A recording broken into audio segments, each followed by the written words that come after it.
त्या शिवजन्मभूमीमध्ये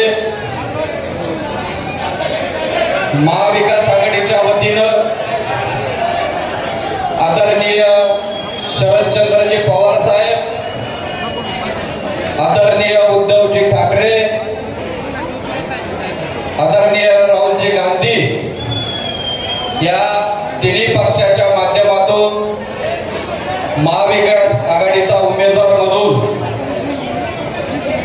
राष्ट्रवादी काँग्रेस पक्ष शरदचंद्रजी पवार या पक्षाची उमेदवारी आदरणीय जयंत पाटील साहेब, सुप्रियाताई सुळे जिल्ह्याचे अध्यक्ष आणि आपल्या सगळ्यांचे शिरूर लोकसभा मतदारसंघाचे खासदार, संसद रत्न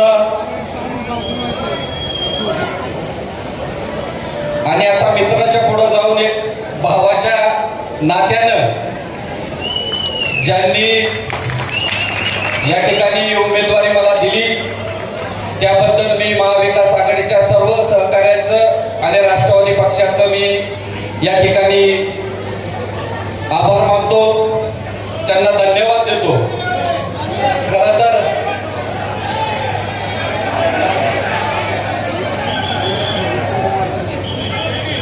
महाविकास आघाडीच्या माध्यमातून आम्ही अनेक मंडळी उमेदवारी मागत होतो। राष्ट्रवादी पक्षाच्या माध्यमातून असेल, शिवसेनेच्या माध्यमातून असेल, ज्याचा त्याचा तो अधिकार आहे तो त्यांनी त्या ठिकाणी मागितला पाहिजे। नक्कीच मला या निमित्ताने या ठिकाणी सांगायचंय की 1 वर्षापूर्वी राष्ट्रवादी पक्ष फुटला, शिवसेना पक्ष फुटला आणि ज्या दिवशी राष्ट्रवादी पक्ष फुटला त्यावेळेला एक लक्षात आलं का आदरणीय शरदचंद्रजी पवार साहेब हे एकटे पडलेले आहे आणि ही गोष्ट कळाली माझ्यासारख्या छोट्या कार्यकर्त्याच्या सुद्धा काळजाला कुठेतरी ती गोष्ट भिडली।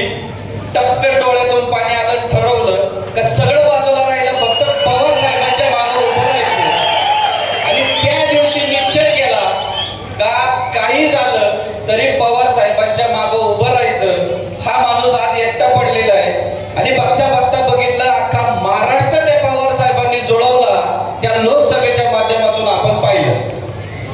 नंतरच्या काळामध्ये लोकसभेच्या निवडणुका लागल्या, महाविकास आघाडीतल्या आम्ही सर्व मंडळी ताकदीने आदरणीय खासदार अमोल कोल्हेंच्या मागे उतरलो आणि या जुन्नर तालुक्यातून आपण फार मोठ्या मताधिक्याने त्यांना त्या ठिकाणी निवडून दिलं। सातत्याने आम्ही सर्व मंडळी लोकसभा झाल्यानंतर सांगत होतो, खासदार साहेब तुम्ही पवार साहेबांच्या मागे उभे राहिलात, खरं तर तुम्हाला धन्यवाद देतो।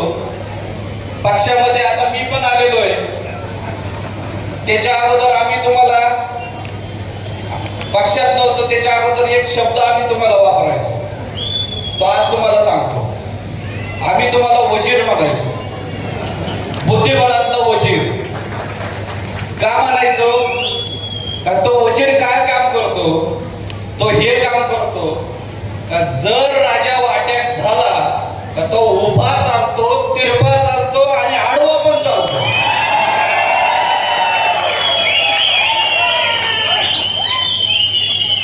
आणि त्यावेळेला तुम्ही पवार साहेबांबरोबर त्या ठिकाणी राहिले। हा जुन्नर तालुका पवार साहेबांच्या विचाराचा जुन्नर तालुका आहे। हा जुन्नर तालुका पुरोगामी विचाराचा जुन्नर तालुका आहे। हा जुन्नर तालुका बाळासाहेब ठाकरेंना मानणार आहे। हा जुन्नर तालुका उद्धव साहेब ठाकरेंना मानणार आहे। हा जुन्नर तालुका काँग्रेसची विचारधारा रुजवणारा जुन्नर तालुका आहे। हा जुन्नर तालुका कधीही या नेत्यांना विसरणार नाही आणि या लोकसभेच्या माध्यमातून दाखवून दिलं। मग आम्ही लोकसभेची निवडणूक आणि आजही ती वज्रमूठ कायम आहे हे तुमच्या 4 दिवसांनी लक्षात येईल। ती बाजूला गेलेली नाही, ती बाजूला सुटलेली नाही, ती सोडायचा प्रयत्न केला जातोय, ती बाजूला करायचा प्रयत्न केला जातोय। खरं तर त्या दिवसापासून आम्ही ठरवलं की त्या जुन्नर तालुक्यात पवार साहेब, उद्धवजी ठाकरे साहेब आणि काँग्रेस पक्ष यांनी दगड जरी दिला तरी तो निवडून आणायची जबाबदारी आमची राहील, असं आम्ही सगळे मंडळी कायम सांगत होतो. सगळे उमेदवार तोलामोलाचे होते. सगळ्यांसमोर प्रश्न होता, नक्की उमेदवारी द्यायची कोणाला. मी पण एकाच मातावर होतो, ज्याला देईल त्याचं प्रामाणिकपणे काम करायचं, हे आम्ही सगळ्यांनी मिळून ठरवलं. उमेदवारी जाहीर झाली त्या दिवसापासून आम्ही सर्व मंडळी एकत्र. या ठिकाणी मी जाहीरपणाने तुम्हाला सांगतो का आम्ही मुंबईला गेलो होतो. पवार साहेबांनी आमच्या जे जे उमेदवार उभे होते, जे जे उमेदवार इच्छुक होते, त्यांना त्या ठिकाणी चर्चेसाठी बोलवलं, आम्हाला एकत्र बोलवलं. खासदार साहेबांकडनं निघालो आणि त्या ठिकाणी लगेच चर्चा चालू झाली. सत्यशील सरकारांचा प्रवेश आला, मुंबईला रवाना. अरे म्हटलं कोणी सांगितलं प्रवेशाला? आम्ही तर 4 जण चाललोय आणि उमेदवार 7. आम्ही 7 जण जर तिकडे चाललो असेल तर प्रवेशाची तारीख आणि ठरवलं कोणी? असं काही नव्हतं. आम्ही सगळे मंडळी एकत्र जेवण करतोय मुंबईमध्ये. त्या दिवशी आम्हाला किशोर शेट्टी जेवण दिलं मुंबईत आणि आम्ही सगळे एकत्र जेवण करत होतो. आणि त्यावेळेला त्यांनी सांगितलं का 2 जिल्हा परिषद सदस्य यांचा सत्यशील सरकारला विरोध. आम्ही एकत्र जेवण करतोय, आम्हाला बातमी येते. म्हणजे ही परिस्थिती कोण निर्माण करतंय, का करतंय, कशासाठी करतंय? तर आपली सगळ्यांची दिशाभूल करायचं काम या ठिकाणी चालू आहे. हे आपण सगळ्यांनी खरं तर या ठिकाणी लक्षात घेतलं पाहिजे.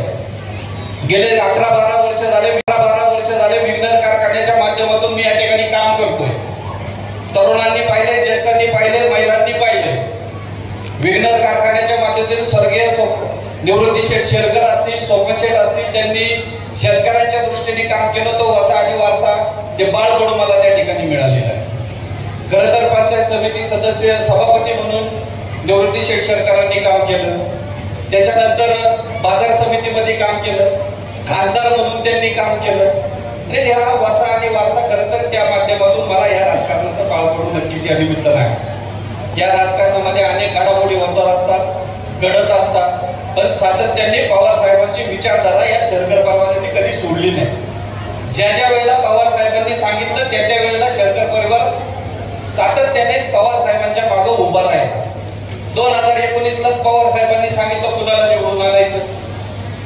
2019च्या अगोदरच्या ज्या ज्या इलेक्शन झाला त्या त्या वेळेला पवार साहेबांचा आदेश पाळल्याशिवाय होणार. जिल्हा परिषदेला कोणी कोणाला निवडून आणायचं हे पवार साहेबांनी सांगितलं.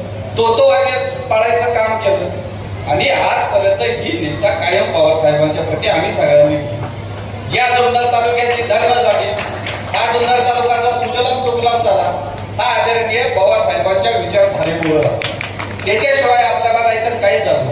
हा कारखाना उभा राहिला, या कारखान्यात आज लोक काम करतायत. कारखान्यामध्ये अडचणीत आला होता, पवार साहेबांनी त्याच्यावरती काम केलं. म्हणून काही अर्थानं आपला शेतकरी या निमित्ताने या ठिकाणी जगलेला आहे. मी अधिकचा वेळ घेणार नाही, कारण सगळ्यात महत्वाचं अगोदरच उशीर झालेला आहे.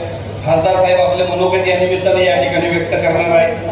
उद्याच्या निवडणुकीला आपण सामोरं जाणार आहे. एक दूरदृष्टी पण आपली या निमित्तानं, विजय पण आहे. तरुणांच्या बाबतीतले प्रश्न असतील, बिबट्यांच्या बाबतीतले प्रश्न असतील, आजही आदिवासी भागामध्ये पाण्याचा प्रश्न आहे, आणि पाठार भागावरील पाण्याचा प्रश्न आहे. जीएमआरटीचा प्रोजेक्ट आपल्या जुन्नर तालुक्यात आम्ही लहानपणापासून बघतोय. त्याच्यामुळे इंडस्ट्री येत नाही, पण त्याच्यामुळं आपल्याला काही फायदा नाही. तो प्रोजेक्ट नाही, इंडस्ट्री होत नाही, तर त्याच्या बदल्यात आपल्याला काय मिळतं? काय मिळालं? आज तरुणांना नोकऱ्याला रोज 4 करोड नोकऱ्या मागल्या. नोकऱ्या आणायच्या कुठून? फूड प्रोसेसचे प्रोजेक्ट उभे राहिले पाहिजे, शेती बाजार भावाचे काही प्रोजेक्ट उभे राहिले पाहिजे, आणि त्या माध्यमातून शेतकऱ्याच्या खिशामध्ये 2 रुपये खेळले पाहिजे. ही खरं तर आमची सगळ्यांची प्रामाणिक या निमित्ताने या ठिकाणी इच्छा आहे. मी जास्तीचा वेळ घेणार नाही. वेगवेगळ्या सभा अजून होणार आहे, अजून अनेक गोष्टी मला बोलायच्या आहेत. योग्य टायमिंगला मी बोलत. अनेक लोक आपल्यावर आरोप करतायत, प्रत्यारोप करतायत.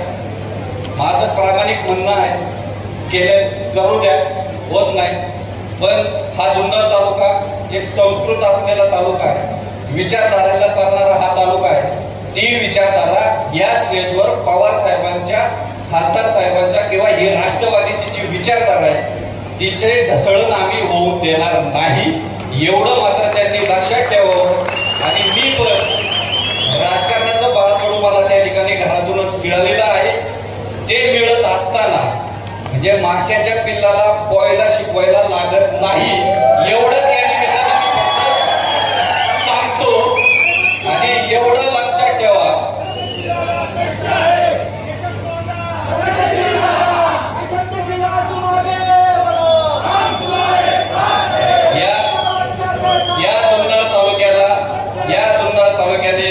अनेक आमदार आपल्याला दिलेले, आवटे परिवार असेल, लेंडे परिवार असेल, मुंडे परिवार असेल, शंभरशेठ तांबे असतील, असे अनेक आमदार दिले.